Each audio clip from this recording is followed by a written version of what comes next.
আসসালামু আলাইকুম রহমতুল্লাহি ওবারাকাতু। এক সৌদি শেখ যিনি অনেক বড় শিক্ষিত, যার কারণে তিনি আরবি, উর্দু, ইংরেজি এবং অন্যান্য ভাষা তিনি জানেন। তো বাংলাদেশের মানুষের সাথে তিনি চলতে ফিরতে উঠতে বসতে বাংলাদেশের মানুষের কিছু কালচার, তাদের সামাজিক কালচার, ধর্মীয় কালচার এবং তাদের রীতিনীতি তিনি বুঝতে পেরেছেন। তো তিনি একসময় আশ্চর্য প্রকাশ করেন যে अजीब बंगाली है कि वो सूद भी खाते हैं, घूस भी खाते हैं और जुल्म भी करते हैं, नमाज भी पढ़ते हैं, वाज भी करते हैं और वो हज भी करते हैं, उम्रा भी करते हैं। ये एक अजीब बंगाली है। অর্থাৎ বাঙালি তো খুব আশ্চর্য, সে সুদও খায়, ঘুষও খায়, হারামও খায়, জুলুমও করে, নামাজও পড়ে, হজও করে, উমরা করে। অর্থাৎ একই পাত্রের মধ্যে সব কিছুই পাক না পাক যা আছে সব কিছু সে নিতে পারে। আমাদের বাংলাদেশে যে পরিমাণ ওয়াজ মাহফিল হয়, অন্য দেশে এত পরিমাণ হয় কি না এটা সন্দেহ। ওয়াজ মাহফিল কাম্য হওয়া দরকার, আরও বেশি বেশি হওয়া দরকার। কারণ আল্লাহ রাব্বুল আলামিন কোরআনুল কারীমে ইরশাদ করেছেন, ওয়াযাক্কির ফাইন্না যিকরা তানফাউল মুমিনিন, যে আপনি নসিহত করতে থাকেন, কেননা নসিহত যারা ঈমানদার তাদেরকে উপকার পৌঁছায়। তাই ওয়াজ মাহফিল এবং বিভিন্ন ইসলামী সভা সেমিনার এগুলি রীতিমতো হওয়াই দরকার এবং আরও বৃদ্ধি করে বেশি করে হওয়া দরকার।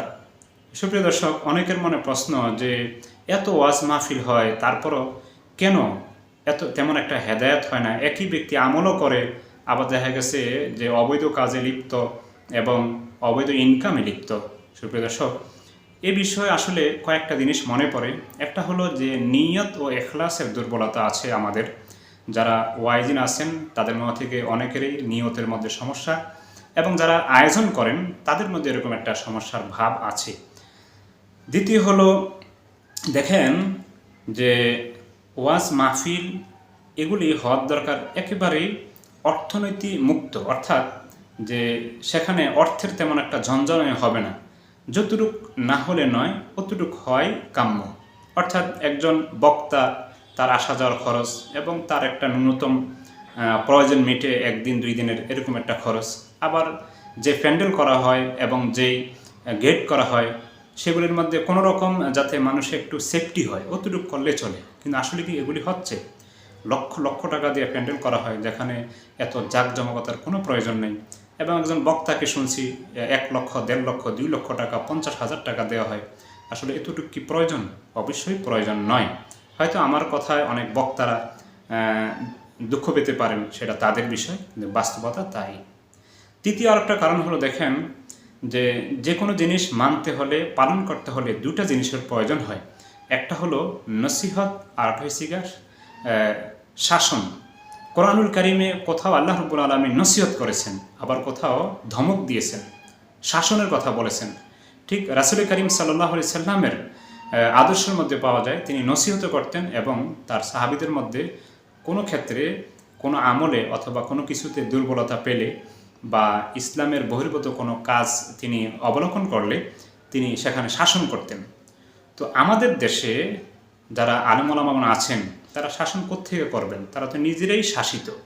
তো তারা ওয়াজ মাহফিল করেন ঠিকই, শুধু নসিহত এক সাইড হচ্ছে, কিন্তু আরেকটা সাইড যেটা শাসন সেটা তো তাদের হাতে নেই। যার কারণে ওয়াজ মাহফিলের মাধ্যমে আশা অনুরূপ তেমন একটা মানুষ হেদায়েত পায় না।